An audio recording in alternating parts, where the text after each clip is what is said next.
Hi everyone, welcome back to Maximum Attack Rallying. As you can see, something slightly different this time. It's not just me that you get to listen to. I've brought someone who has hopefully some interesting things to say. I'm sure he has many interesting things to say. So may I welcome car reviewer extraordinaire, contributor to many platforms, currently Haggerty, Henry Catchpole. Welcome, Henry. How are you doing?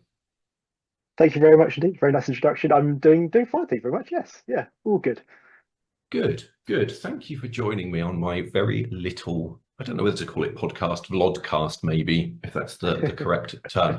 I'm really glad that you could join because as well as driving all of the latest and greatest sports cars and supercars for Haggerty and Evo and various others, you are a man with a passion for rallying as well, which is Yeah, always really, good the to hear. supercars and stuff. It's just a gateway to get me into rally cars every now and again. That's really all it is. They're just sort of, they are the sort of the shell company for me to get behind the wheel of fun rally cars. So yeah. Yeah, I think that's probably the thing for most people, isn't it? I think if you're a rally person, everything is just a means. It's just a segue to try and get you into rally. That's what we're all here for. Exactly. So I've just been looking back through your some of your motoring history. As I said, obviously you're perhaps best known for the supercars and sports cars. But I was looking back at the list of rally cars you've driven. I'm just going to go through it. I don't know if this is complete. You'll have, yeah, maybe I've missed some. I'm going to read this Right. off a screen, such is my professionalism. So the ones I've found that you've done on video at least: Fiesta R5, Fiesta WRC, Bowler Defender, 911 RGT, which I think I was there when you drove that, weirdly, Mhm. at Kerbera. Yep. Citroen DS3 WRC, Citroen C4 WRC, Impreza WRC, maybe 97 and 98, I don't know about that. Mini Countryman WRC, Lancia Delta S4 Stradale, Audi Quattro S1E2, Opel Manta 400 road car, and Yep. Lancia Delta Integrale Group A, which we will come on to in a second because I'm very jealous about that one. Uh, Yep. I think you've added another one to the list. You gave me a sneak preview of that in the last I few did. weeks. Yes, yeah. So I have also driven Mark or Generation One Focus WRC car. I have actually in the past driven a 2005 spec Focus WRC car as well, which is one of the most extraordinary cars So I've was ever that the driven. Mark was that the last of the Mark One focuses or the first of the Mark Two focuses? So that was the last of the Mark One. So it's the fully active car. It was the sort of the Okay, second generation of the Mark One, if that makes okay, sense. with The the fully big active. wings. Yeah. Yeah, exactly. And then the one I've driven most recently was the early one, so a 2000 car. It's built in 2000, driven by Carlos. Um, so yeah, Okay, so interesting actually the comparison between the two. well, I was just going to say because I'm interested to hear about the difference. Obviously, you've driven cars spanning quite a big era there, haven't you? With Mm. the going back to cars like the Quattro and then sort of some of the later WRC cars. But it's quite interesting, isn't it, driving two different evolutions of the same car. So how, I guess it was a long time ago now that you drove the '05 car, but Mm. how different did they feel?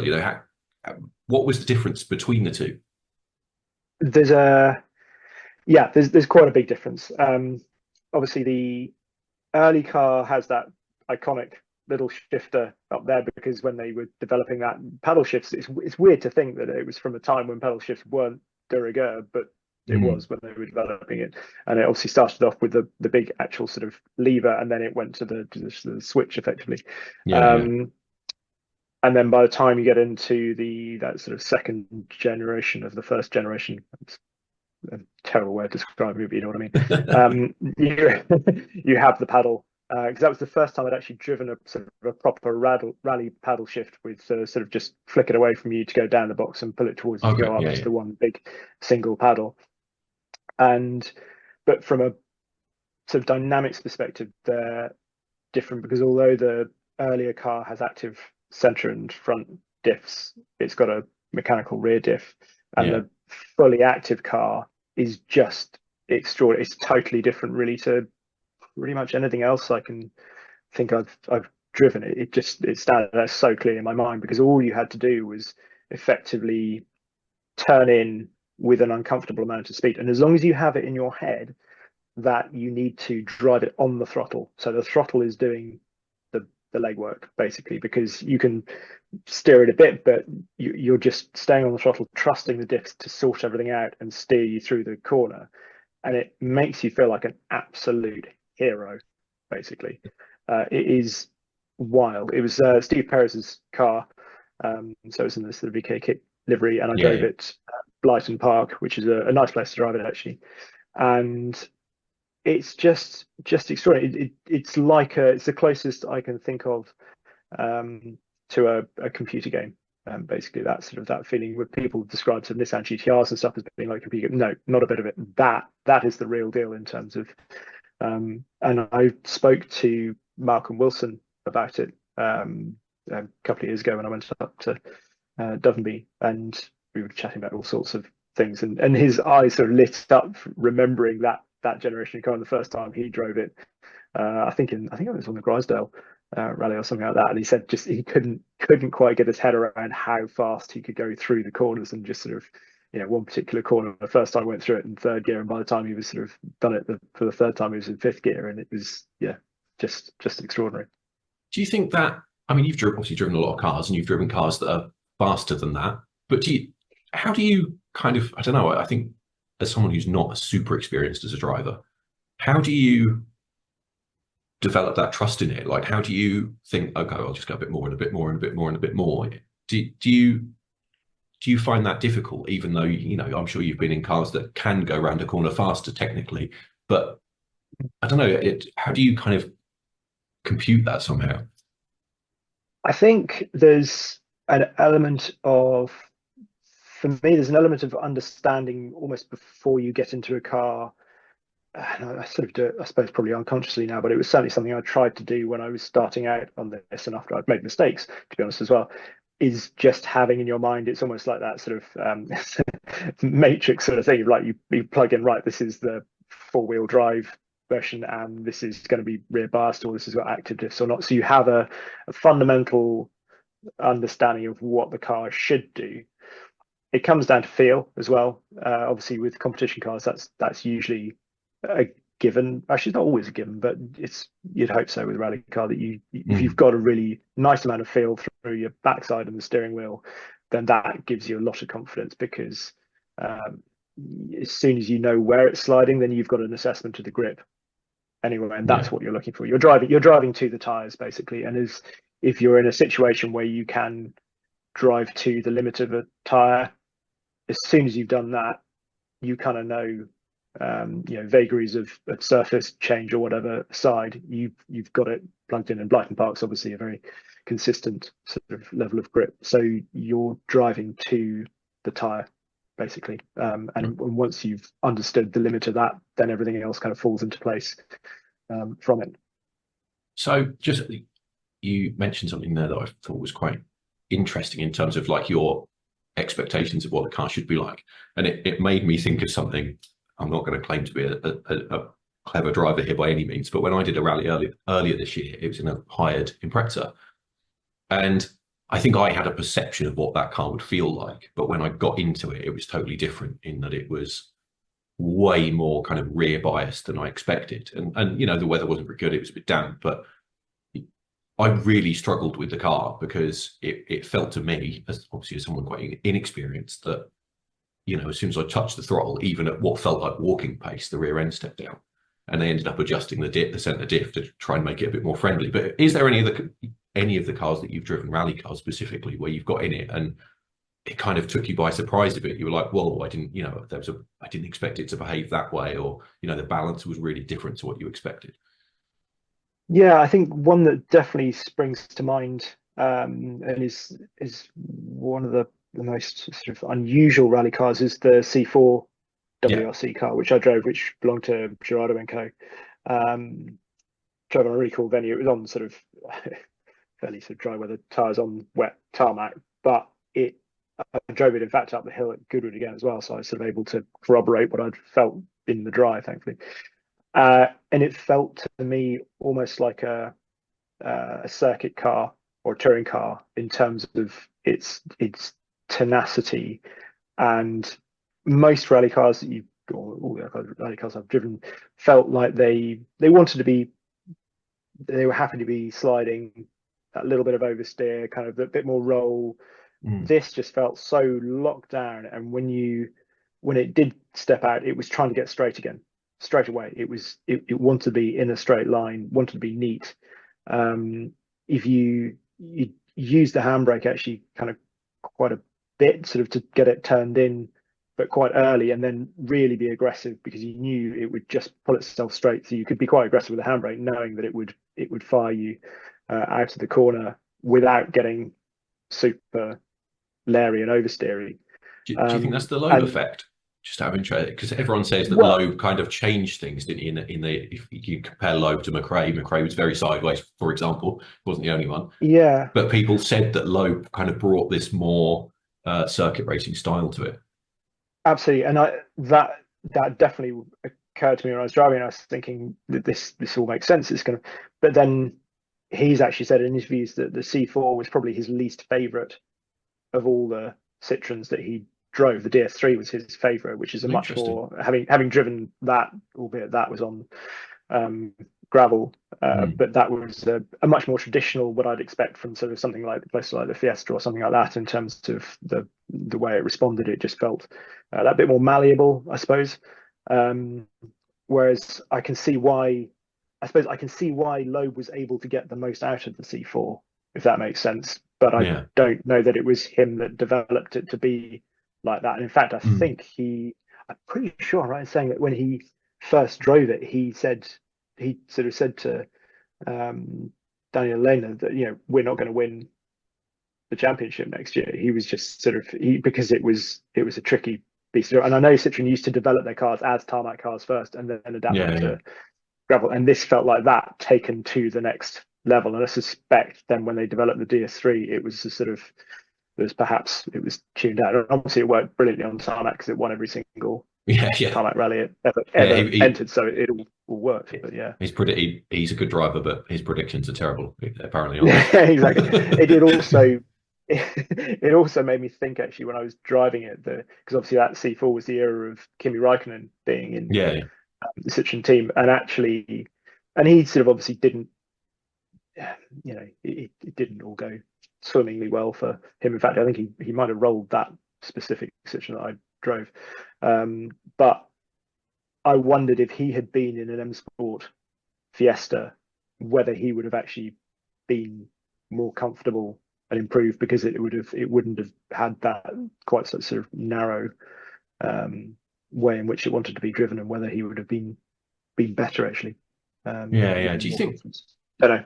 I wonder if that's something that M Sport are quite good at, is making an approachable car, because a big part of their business has been customer cars, isn't it? Relative to the Yeah, Citroens and whoever of this world, they've always looked to sell cars as well as compete. And obviously, yeah, you've driven a few cars from similar eras, haven't you? In either DS3 and Fiesta. Did you get that sense with having tried cars from a few different manufacturers that the kind of approach is a bit different in that respect, maybe? yes, and I think it came across. I drove Skoda S2000 Oh, I quite a missed long out time off the ago. list.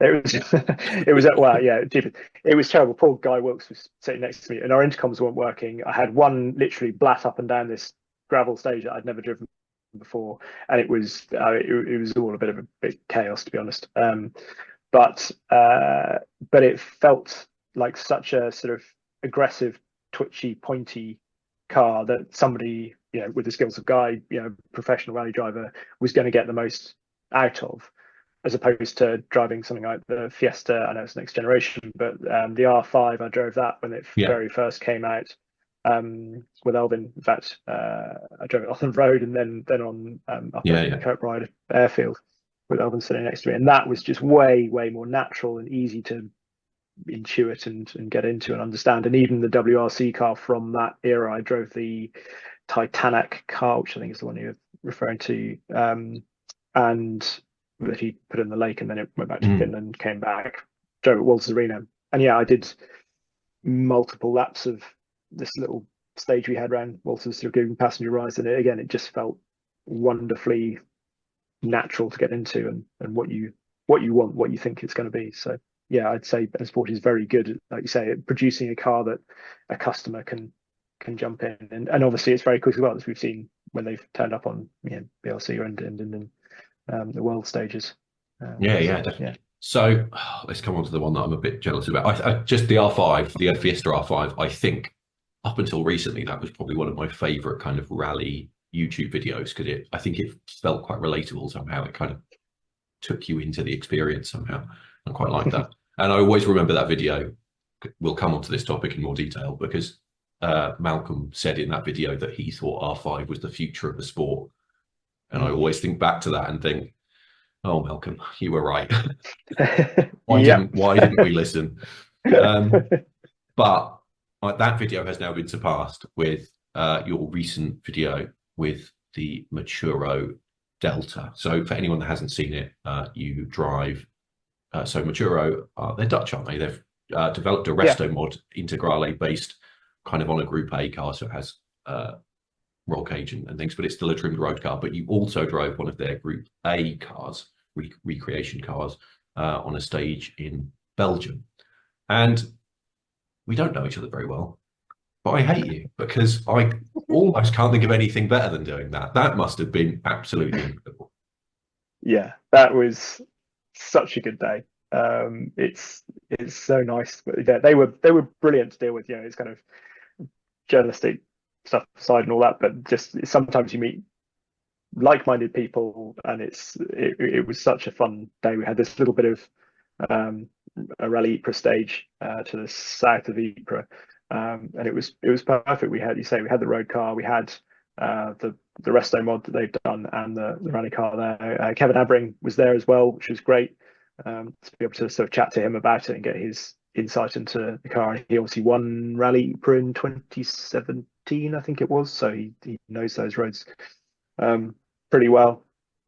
And yeah, the car is just, again, it's so fun just getting into something like that and actually feeling pretty at home straight away, and all those sensations like the gearbox up and down that H pattern, such a mechanical shift, and it was a bit slippery, a bit wet, but it gives you so much confidence, that car, and it feels small, and it's yeah, you just throw gears at it the whole time to keep it in the torque band, and it's such a cool thing.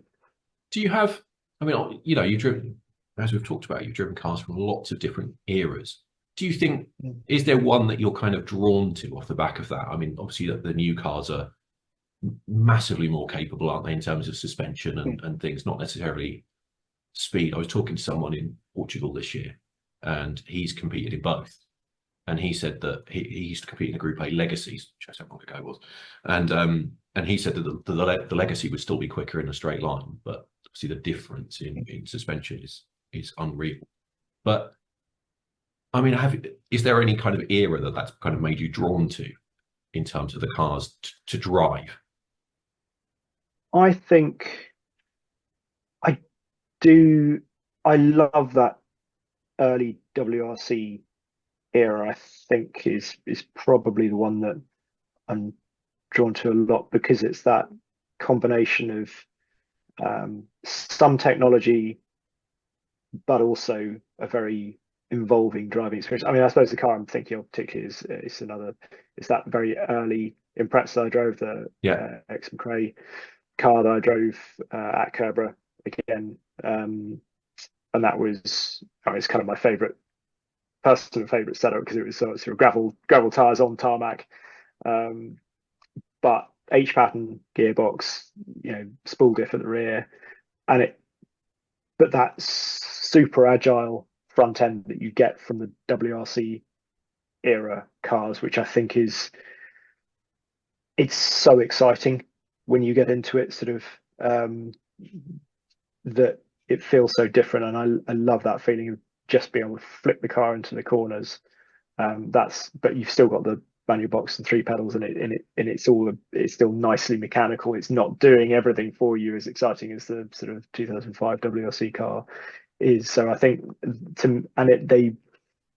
it's the sort of Christian Loriot era of everything being centered and lowered. So again, you still get some of the little sort of road car cues in there. So yeah, that's probably the one that Yeah, because dynamically speaks to me most.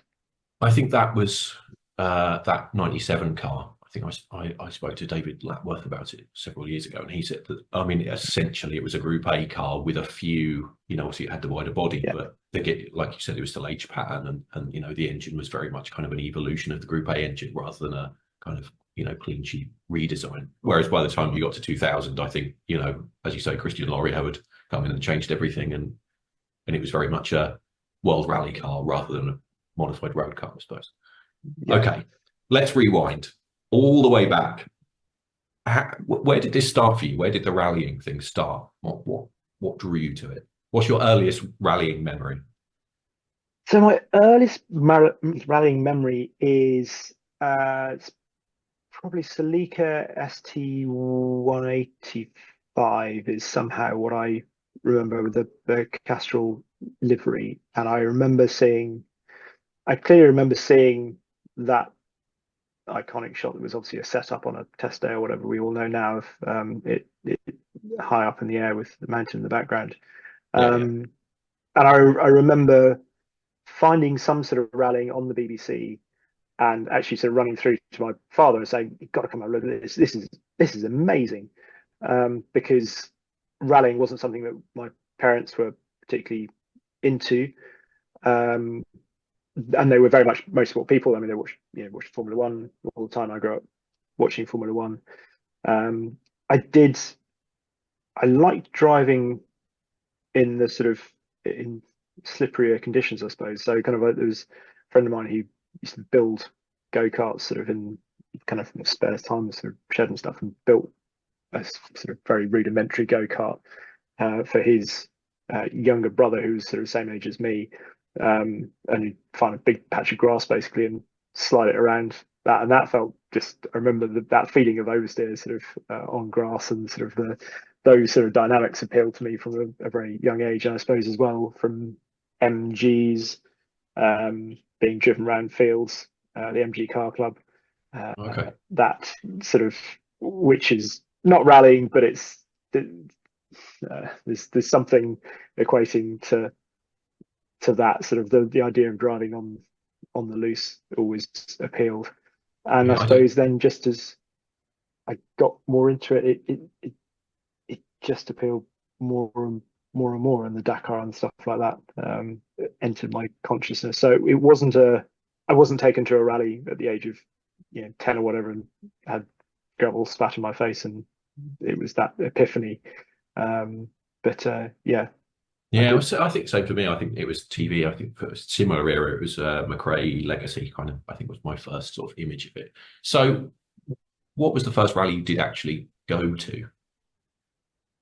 I think the first rally I actually went to was the Grisdale Stages. Okay. So it was when I was at Evo, and Okay.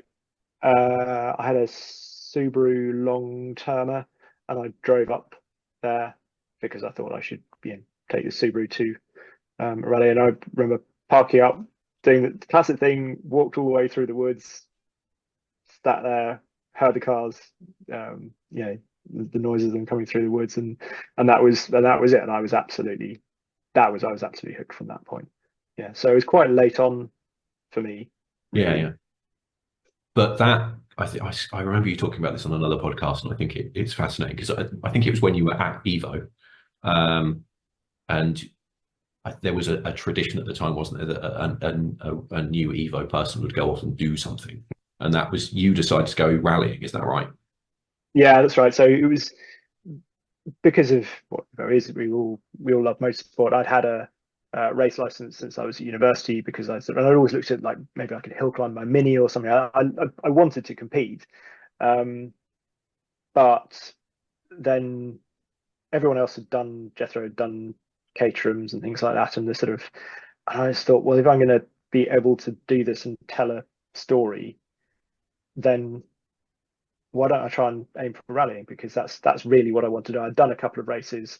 To be perfectly honest, it hadn't been something I'd I'd enjoyed it. I was very lucky. I'd driven Ginettas and I'd done the 350Z we'd had, but I just didn't feel like it clicked with me. And so I thought, well, rallying's what I really want to give it a go. And I thought, well, the 205 challenge would be that obvious sort of first rung on the ladder. Why don't I try and do that? And I sent a load of emails trying to get sponsorship for it. I think a lot of no people could friends. probably resonate with that. Yeah, well, Trying to find exactly. And sponsors, yeah. I absolutely went through that. And it was like a second full-time job trying to, and I was in the lucky position where I had a clear outlet to be able to, showcase sponsors. But so anyway, and this email came in late at night. I was sitting in the office announcing the Swift Sport Cup from Suzuki, and it was touted as this first rung on the rallying ladder. And I thought, well, that's pretty good. So stayed another hour, crafted this email, sent it off to them, shut my laptop down, came back in the next morning and had an email back saying, "Hi Henry, love the idea of this. Sounds really good. I think we should try and make it happen." And that was it. So it's the chance email, and it was lots of things that went on from there, because I then discovered quite late in the day that I actually needed an international license to go and do this. So it wasn't quite the first rung on the ladder that Yeah. you kind of.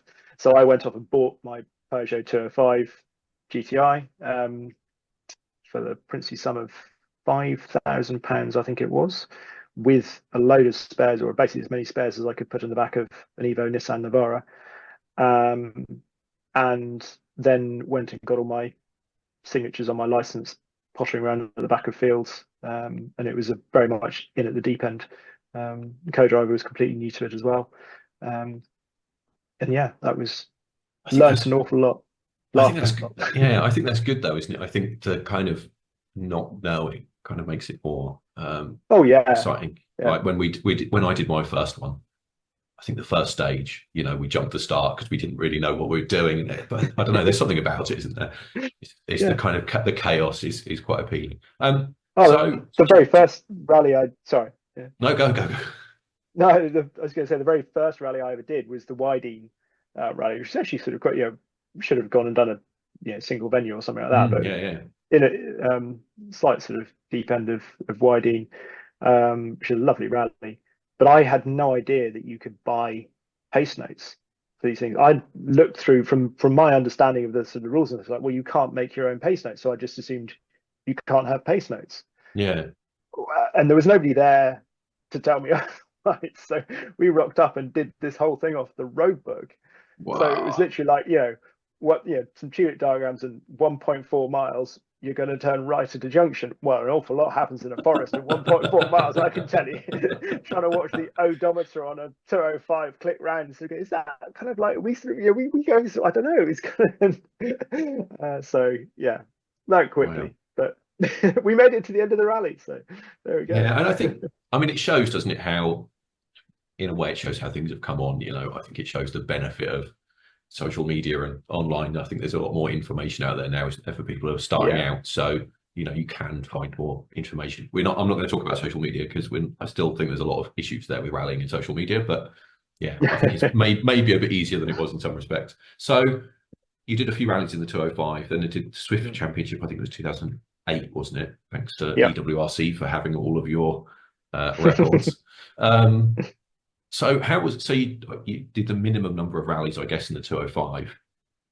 Then you were effectively just part of the BRC field. So that's a big jump, isn't it? From like Clubman 205 to British Championship. At the time was still a big deal. So what was it, 2000? Yeah. What were the front of the field in 2008? Were they in Group N cars at that time? Right? They're in Group N cars. So it's Group N Mitsubishis were the sort of front end of the field. Guy Wilkes, again, it was front end of that field. So yeah. So how was that as an experience? It was amazing, because it was, like I say, it was proper sort of kind of big rallies, really. I mean, the first time I ever drove the Swift was pretty much out of the service park and into Kielder Forest at night, lights not set up. We were pottering along at the back of the BRC field, so all the ruts were in there and everything. We were surfing along the sump garden. It was utterly terrifying. And I mean, genuinely, actually, I got into that forest at night and thought, I don't think I want to be here. I just kind of want to get out of the car and walk away from it. And it was, which was a, given how much I had time and money and everything else I'd invested personally in getting to that point, was quite worrying, really. And because you sort of just, this is pretty serious. Um, but much better the second day in the daylight and sort of slightly smoother stages and stuff. It was all came to it, and then we had the tarmac rounds of Jim Clark and stuff, and it was absolutely wonderful and brilliant and everything. So, and then Isle of Man again, that was probably that was my best rally, because it was kind of almost WRC length in terms of Yeah, you yeah. had a couple of nights sleep within the rally, and that was so exciting. Just this proper sense of adventure, and yeah, it was just amazing. How was in terms of professionalism in the Swift Championship? What kind of, was there? Because I think one make championships are really interesting because obviously, as you said earlier on, they're aimed at like your first step on the ladder, aren't they? But I think you inevitably get people spending a lot of money somehow and getting quite big backing. Um, how how was it in terms of, what were the people competing in it with you at that time? Was there anyone that's gone on to greater things, or was it very much like a clubman amateur kind of championship? Um, the Swift Sport Cup was definitely a very professional, felt very professional championship. It had proper backing. Everybody had their own easy up, their own flag, their own overalls, which sounds like kind of quite little things, but it brought the whole thing together. Yeah, yeah, We had our own podiums at the end of each rally as well. So, I mean, I'd stand on a podium in the Isle of Man and spray some champagne because I was, third in the of the sport cups that were there, which is pretty cool. And it was a really good championship, I felt. And no, I don't think anyone did go greater heights, but it was yeah, I loved it. It was very good. I I wish there think was that's more of it. Really, they had the Twingos after that. yeah. You did you do the Jim Clark and a Twingo? Is that right? I think I saw that. I can't remember. Yeah, yeah, Yeah.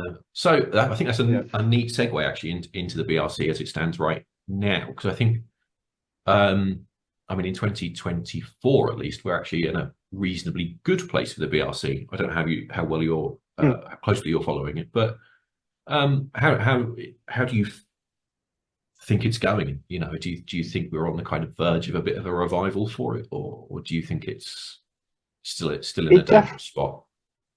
it feels like it's on the cusp. It could go still go either way. I think at the moment it would be. I would love to sit here and say it's obviously going well. It's much better. I reported on the BRC in 2018 for Prestone, in fact, because I'd just gone freelance as a journalist, and they said, "Do you fancy doing some editorial media stuff for us for our channel?" So I got to follow the BRC around that year, which Mm. was great with Luke Barry, a Yeah, very very young young Luke Luke Barry. Barry. Yeah, Um, he's still very young, but it's kind yeah, he is. of and so that was really interesting to see it at that point. And yeah, it's definitely on the up, and we need it. We absolutely need it in this country. It's a big important thing, and if we're ever going to get a full-on WRC round back here, I think we need to have a really strong BRC in order to help push that forward and make that happen. Yeah. So, I mean, is there anything? I'm going to open this up to not just the BRC, but I'll open it up to British rallying generally, I suppose. I mean, Mm. yeah, I think there's lots of negativity around, isn't there, about how things aren't as good as they used to be, and we all have a lot of nostalgia the heyday of the sport. Um, what do you think we need to do to make British rallying specifically more appealing or more accessible to people? How do we get people back? If you look at the BRC in the 90s, my favourite era, but also in the 70s and 80s as well. It was massive, wasn't it? How do we kind of recapture some of that interest? So I think there's some of it that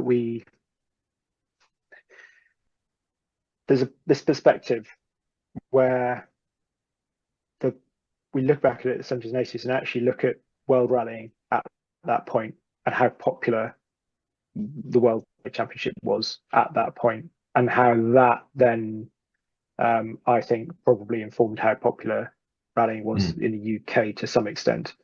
And I think that, it sort of translates to the situation we're in now with the World Rally Championship, which is what Britain's doing well, but it's not been, on a wider scale. You and I love it.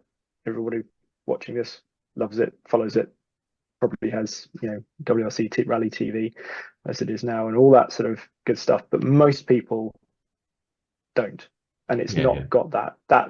We're not in a Group B era of everybody talking about it on a Monday morning, and that will inevitably impact the national scenes, I think.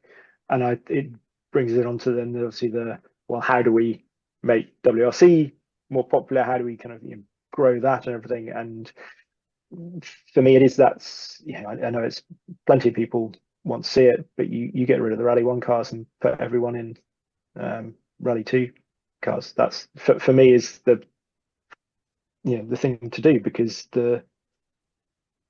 anybody that's stood at the side of the stage knows that it's not really sort of about the speed at the end of the day. It's about the commitment shown by the people behind the wheel, the people in the car. And I think we've got that. One of the great success stories of British rallying is the Roger Albert Clark rally. Obviously, you look at the crowds on that, and everyone wants to go and see it. And you've got cars that aren't going. Obviously, they're not going anywhere near as quickly as a WRC car, or Rally 1 car, but they are being driven, with commitment and verve, and that's what people want to go and see. And obviously here and all that. But if you've got a big competitive field out there, I think it would, and you can get the wider popularity in there with more manufacturers, more interest from drivers from all sorts of nations in there, so you've got the interest, and there's more likelihood of people getting into the BBC or whichever local. Then you get the national scenes coming on from that, and it's that would be my two penneth on it. Yeah, I think it's interesting, isn't it, that you make that link, and I think you're right. I think there is, when you get to general popularity of the sport, I think the World Championship does play a big role, doesn't it? Because it is the biggest stage, and that filters down. I think you could probably look at almost any other sport, couldn't you?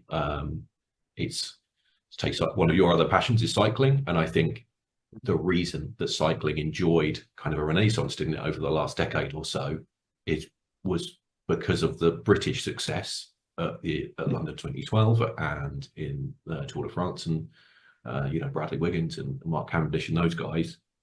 They inspired people, didn't they, to seek out cycling and then join their local cycling club and get involved in events. And I don't think we can underestimate that link, can we, between the WRC? I know there are a lot of people at kind of national level in rallying in the UK and club level who I think probably feel a bit of a disconnect, don't they? And I think Rally 1, I think, is probably a part of that, because I think Rally 1 has taken us a big step away from probably the kind of ethos of the sport, hasn't it, of being cars that were attainable, whereas now we're in a position where the cars that are used at the top level actually can't be used on most events, whereas you could go to an airfield event 20 years ago and you might see a Group A car or an early WRC car, but you're not going to go to an airfield event and see a Rally 1 car, which is a real shame. Okay, we've been going a little while, so I'm going to take a little pause here. So yes, we're going to take a little break. The original plan was for this to just be the one video, but as is the way, we got chatting and it ended up being over an hour. So I thought far better to just do it in two parts. Please don't worry, it won't be long before you have to watch the second part. I'm going to put them up one day after the other, so they'll be in very quick succession. I hope you've enjoyed it so far. Please do tune in to part 2. As always, like, comment, subscribe, and just hold that thought. until tomorrow, or if you're watching this after it's gone out, you don't have to wait at all, and I'll just add the link to part 2 in the description below.